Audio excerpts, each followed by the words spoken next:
नमस्कार, मैं डॉक्टर आशीष आर्याम MBBS।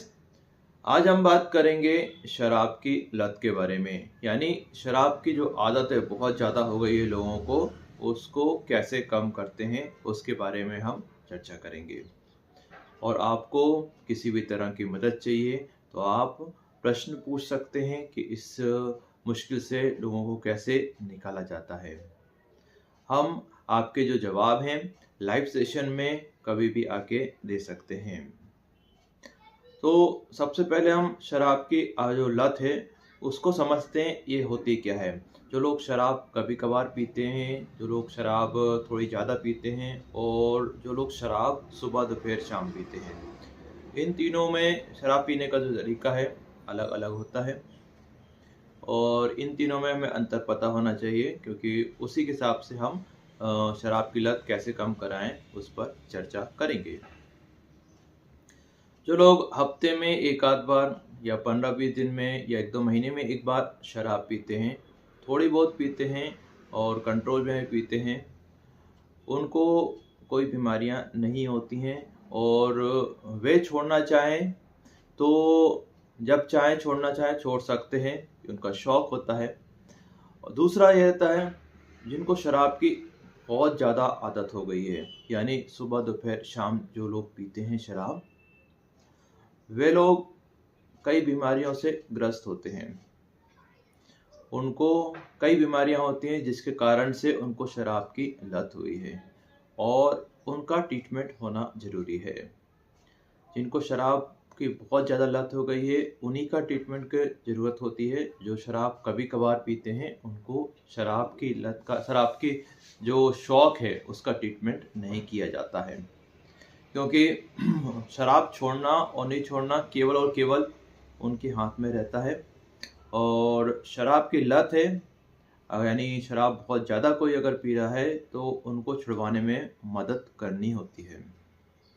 और जितने भी मैं नशे की लत वालों से मिला हूँ उनमें एक कॉमन चीज़ ये रहती है कि वे लोग सभी नशा छोड़ने की कोशिश करते हैं, लेकिन बहुत मुश्किल आती है, बहुत परेशानी होती है, बहुत तकलीफ़ होती है, इसलिए वो छोड़ नहीं पाते हैं। तो ये तकलीफ़ कैसे कम की जाए और इन बीमारियों को किस तरह से समझाएं, इसके बारे में हम चर्चा करने वाले हैं। तो जिनको शराब की लत होती है उनको पहले से ही कुछ 2-3 बीमारियां होती हैं जिसके कारण से उनको शराब की लत लग जाती है।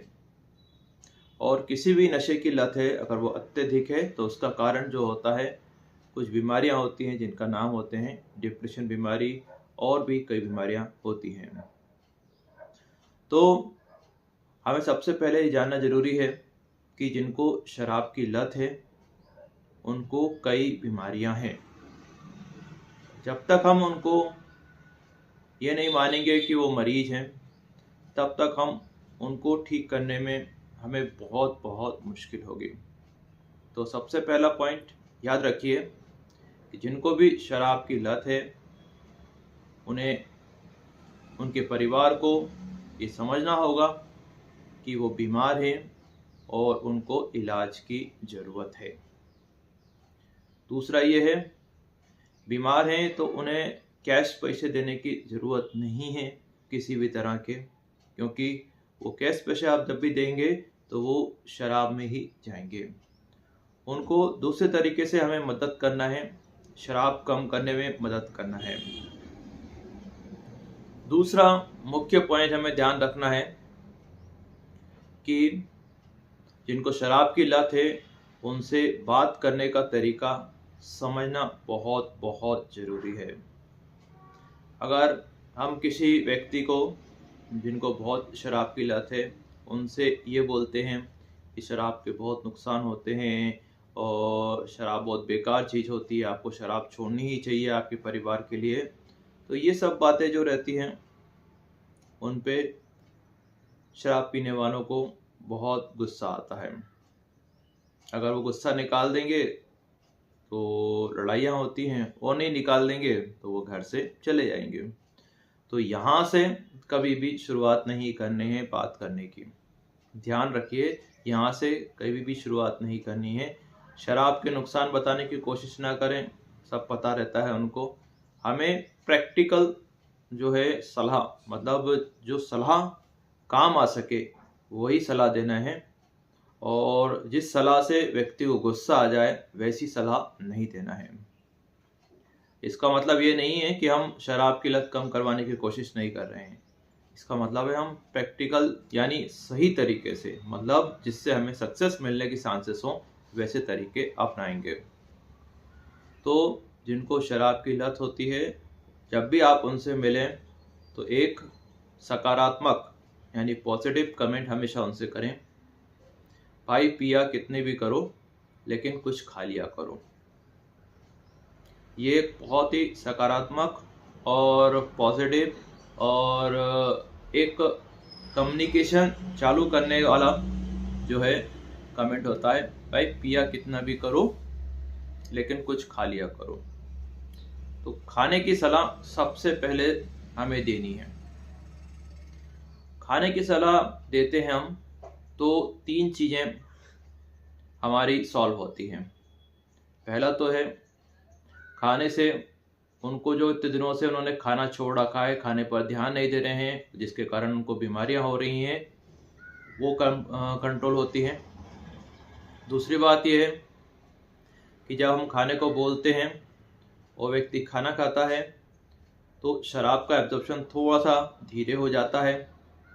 ये मानिए कि हमारी गाड़ी जो है 5th गियर में चल रही है तो 4th गियर में आ जाती है।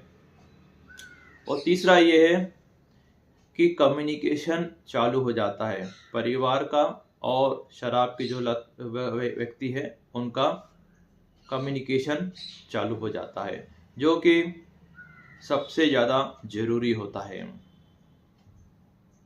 तो ये 2 पॉइंट हुए।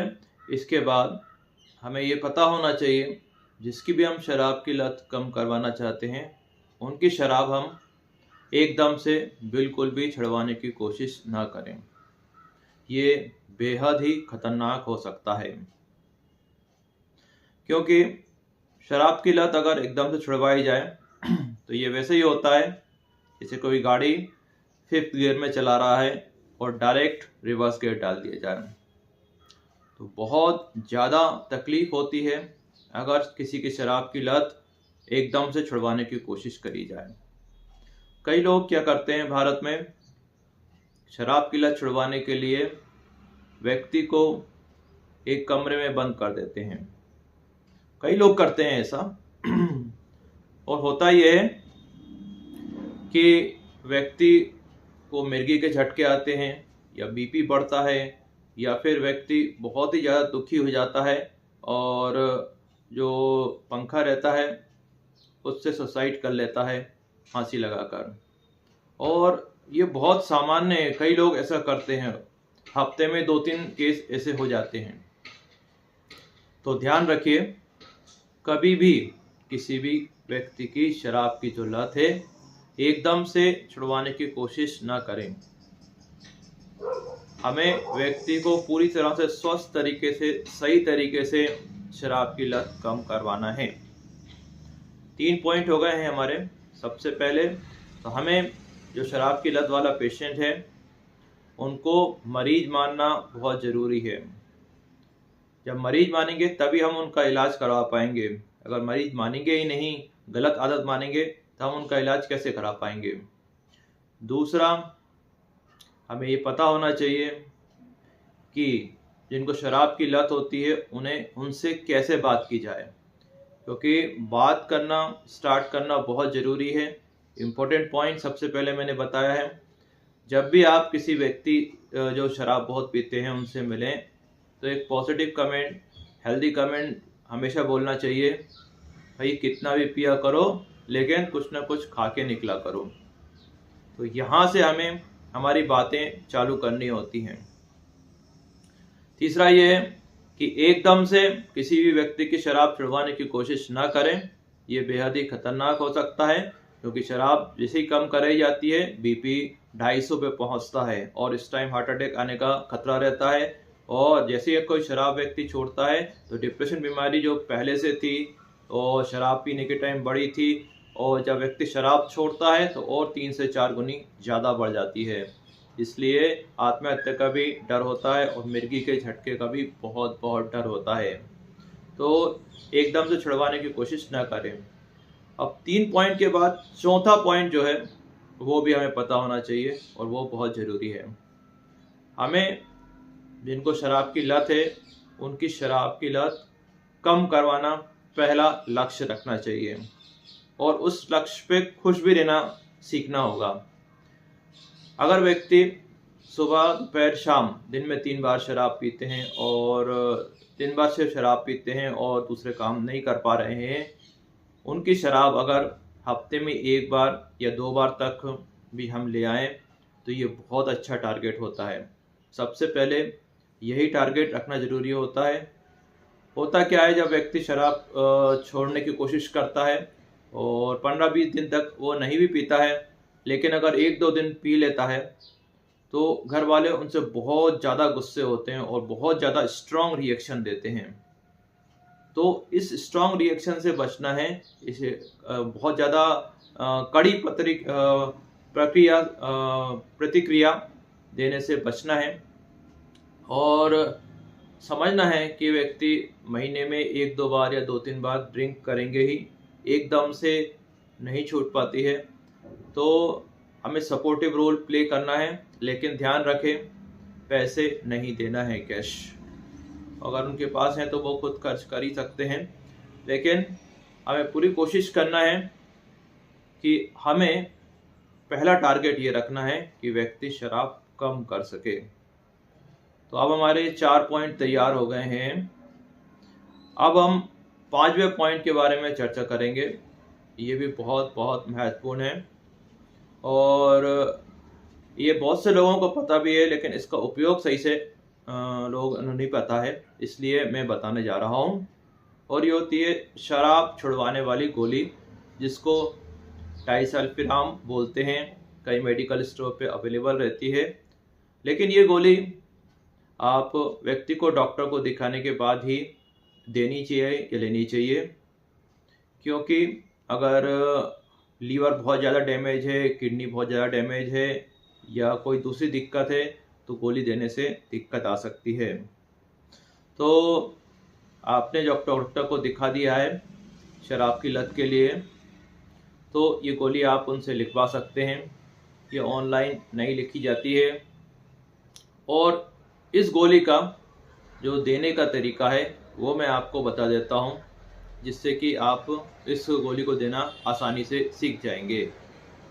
और इस गोली को देने का तरीका ही मेन चीज़ है और कई लोग इस गोली को देने का तरीका नहीं पता होता है। गोली का नाम तो पता होता है, गोली कहाँ से मिलती है ये भी पता रहता है, लेकिन देने का तरीका पता नहीं रहता है, इसलिए इस गोली का उपयोग वो नहीं कर पाते हैं। तो डाइसल्फिराम जो रहती है 250 mg में आती है। तो इस गोली को डॉक्टर के लिखवाने के बाद इस गोली को एक गोली के 8 टुकड़े करने हैं, एक गोली के 8 टुकड़े करने हैं और 1 टुकड़ा रोज देना है। तो शुरू के पहले के महीने में कोई असर देखने को नहीं मिलेगा। धैर्य रखिए, पेशेंस रखिए, धीरे धीरे सब कुछ होने लगेगा।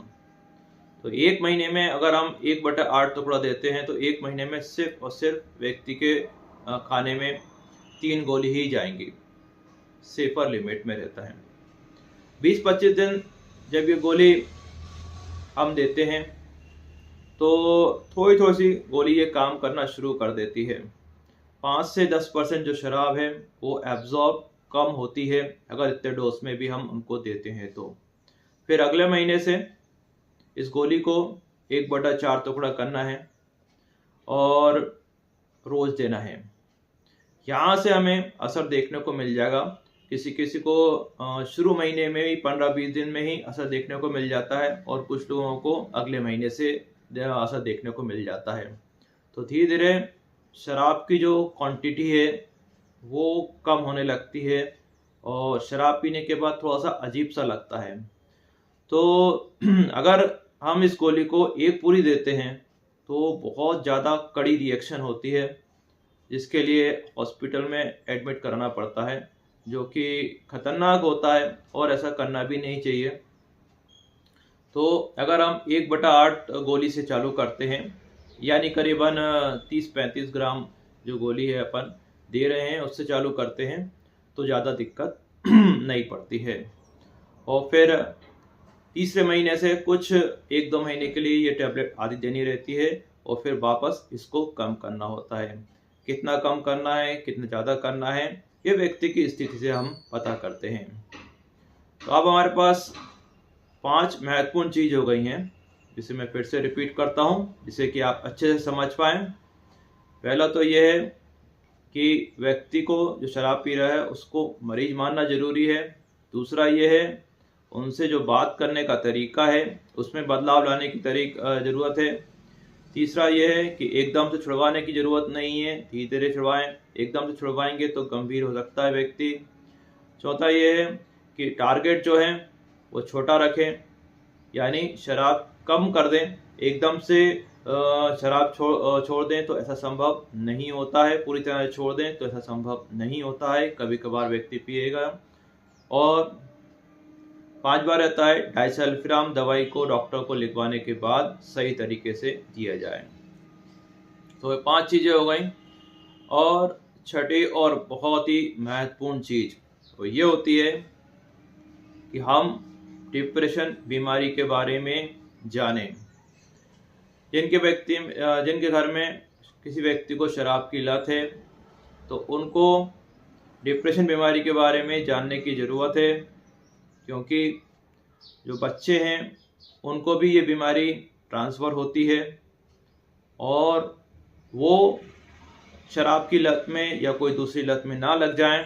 इसलिए डिप्रेशन बीमारी के बारे में जानने की ज़रूरत है, व्यक्ति को शराब से निकालने के लिए और बच्चों को डिप्रेशन बीमारी से बचाने के लिए, और उनको कोई दूसरे नशे की लत ना लग जाए उससे बचाने के लिए डिप्रेशन बीमारी को जानने की बहुत बहुत ज़रूरत होती है।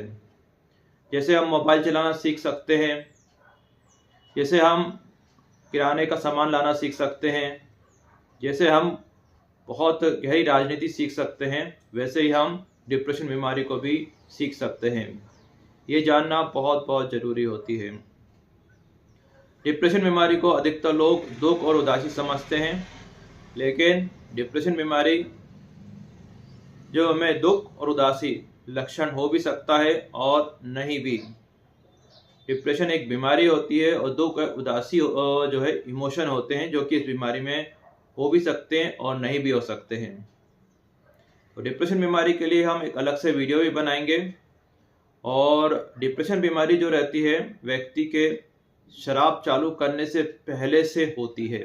ध्यान रखिए, कोई किसी को शराब चालू नहीं कराता है, कोई किसी को शराब की लत के लिए जिम्मेदार नहीं ठहराता है। जब भी हम किसी शराब की लत वाले फैमिली से मिलना चालू करते हैं तो 3 स्टेटमेंट होते हैं। पहला तो ये होता है कि दोस्तों ने बिगाड़ दिया, दोस्तों ने लत लगवा दी। दूसरा, जब से शादी हुई तब से लत लगवा दी।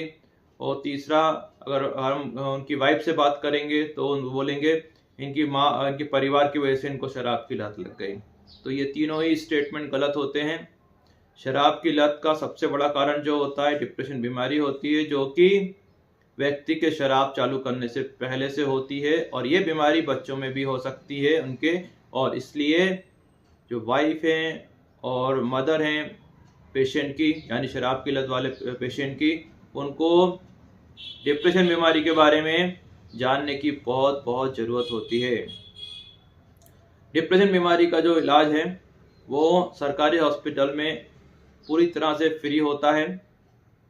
ये जिला अस्पताल में इसका ट्रीटमेंट फ्री रहता है। भारत के लगभग सभी जिलों में डिप्रेशन बीमारी की जो दवाइयाँ रहती हैं पूरी तरह से फ्री होती हैं, और आप उनको एक बार दिखाएंगे तो वो इस दवाई को लेना शुरू भी कर देंगे।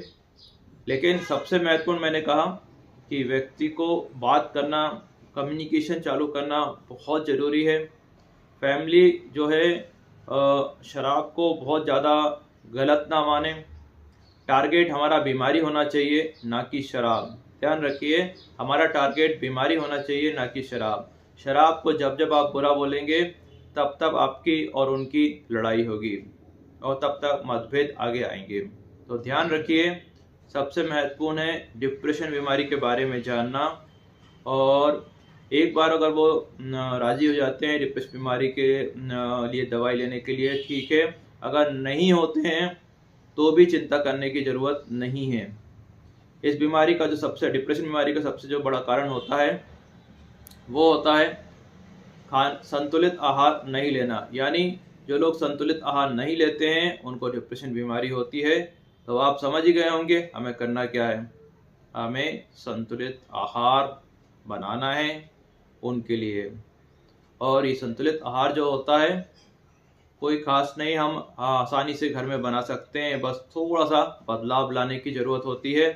और जो हमारे सामान्य खाने हैं उससे भी ये सस्ता होता है और स्वादिष्ट भी होता है। तो इस पर भी एक अलग से वीडियो बनाएंगे हम। तो ध्यान रखिए, अगर वो दवाई लेने को तैयार नहीं है डिप्रेशन बीमारी की, तो संतुलित आहार से भी हम इस बीमारी को नियंत्रित कर सकते हैं। और अब डिप्रेशन बीमारी के लिए ये चीज़ें हमें जानना ज़रूरी है। और भी CBT भी होता है इस बीमारी को ठीक करने के लिए, उसके बारे में भी हम बताएंगे।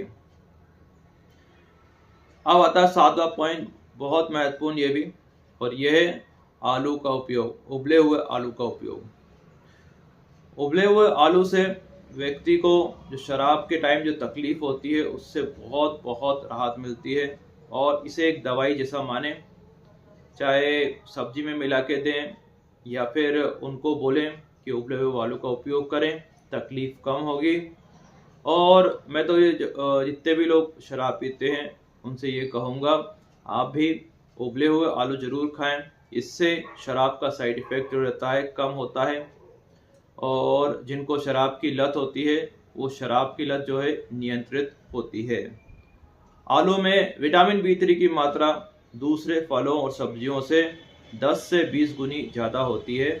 और विटामिन B3 जो होता है लीवर में बनता है, लेकिन बहुत शराब पीने के कारण लीवर जो है वो डैमेज रहता है, तो अलग से विटामिन B3 की आवश्यकता होती है। और आलू से एक और फ़ायदा होता है कि देखिए, एक शराब पीने वाले के एंगल से मैं बताता हूँ आपको कि इससे फ़ायदा ये होता है कि हमें कम डोज में वो इफेक्ट मिल जाता है। मतलब जो हमारा शराब का डोज जो रहता है, पहले 2-3 पैक में अच्छा लगता था, 4-5 पैक में अच्छा लगता था, वो बढ़ता जाता है धीरे धीरे करके। लेकिन जब हम आलू डेली लेते हैं तो हमारा जो कम डोज में ही हमें वो मज़ा आने लगता है। तो ये जो है डोज कम करने के भी काम आता है। तो इससे ये बहुत ज़रूरी है हम इन चीज़ों को समझना। अब 8वां पॉइंट आता है, और ये है, ये व्यक्ति शराब की लत छोड़ देता है, 3-4 दिन कैसे कैसे निकाल देता है। अब उनको रात को नींद नहीं आती है। रात को नींद नहीं आने का ट्रीटमेंट करना बहुत ज़रूरी है, क्योंकि अगर रात को नींद नहीं आएगी तो व्यक्ति फिर शराब पीने जाएंगे। इसलिए ज़रूरी है कि नींद का ट्रीटमेंट लिया जाए। और नींद का जो ट्रीटमेंट है, जहाँ पे डिप्रेशन बीमारी का ट्रीटमेंट मिलेगा वहीं पर आपको मिल जाएगा, और ये भी फ्री रहेगा। मैं फ्री वाली चीज़ इसलिए बता रहा हूँ क्योंकि जिनके घर में शराब की लत लोगों को लगती है वो फाइनेंशियली बड़ी दिक्कत में रहते हैं। इसलिए आपको कोई भी सलाह है आपको लेनी है, कोई भी डायरेक्शन लेनी है, आप हमसे पूछ सकते हैं, हम आपकी मदद करेंगे। तो नींद का ट्रीटमेंट लेना भी बहुत ज़रूरी है। 9वां पॉइंट ये है कि शराब की लत के कारण जो बीमारियां शुरू हुई हैं, चाहे फैटी लीवर हो या कोई दूसरी बीमारी हो या फिर विटामिन B की डिफिशिएंसी हो या कोई सी भी चीज़ है, उसका ट्रीटमेंट लेना भी ज़रूरी है। वो ट्रीटमेंट नहीं लेते हैं तो वापस व्यक्ति को तकलीफ बढ़ने लगती है और फिर व्यक्ति को शराब की लत से निकलने में दिक्कत होती है। 10वां पॉइंट ये है कि नियमित रहना है। हमें ये पता होना चाहिए कि ये बीमारी जो है जीवन भर व्यक्ति के साथ रहनी है और हमें इस बीमारी से जीवन भर संघर्ष करना है। लेकिन अगर हम इसके तरीके समझ जाएंगे तो चीज़ें आसान हो जाएंगी। तो ध्यान रखिए, मेहनत करते रहिए और जो तरीके हैं, वैज्ञानिक तरीके हैं, उनको अपनाते रहिए और आपको जो भी मदद चाहिए वो हमसे लीजिए। और 11वां महत्वपूर्ण चीज़ है कि किसी भी व्यक्ति के झांसे में ना आए जो ये बोलते हैं कि हम इनकी शराब शर्त के साथ छुड़वा देंगे, आप हमें 20 से 25 हज़ार की दवाई मंगवा लीजिए। ऐसा कई लोग करते हैं और ऐसी दवाइयाँ मंगा लेते हैं, दवाइयाँ देते भी हैं, लेकिन कुछ नहीं होता। देखिए, शराब की लत जो है, अगर व्यक्ति को कम करना है तो सबसे महत्वपूर्ण रहता है व्यक्ति को तैयार करना उस चीज़ के लिए।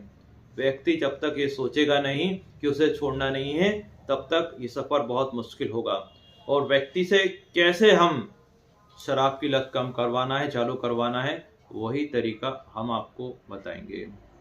और आपके जो भी कोई राय हो वो आप दे सकते हैं। और क्योंकि इन चीज़ों में बहुत सारी चीज़ें काम आती हैं, केवल एक ही चीज़ काम नहीं आती है।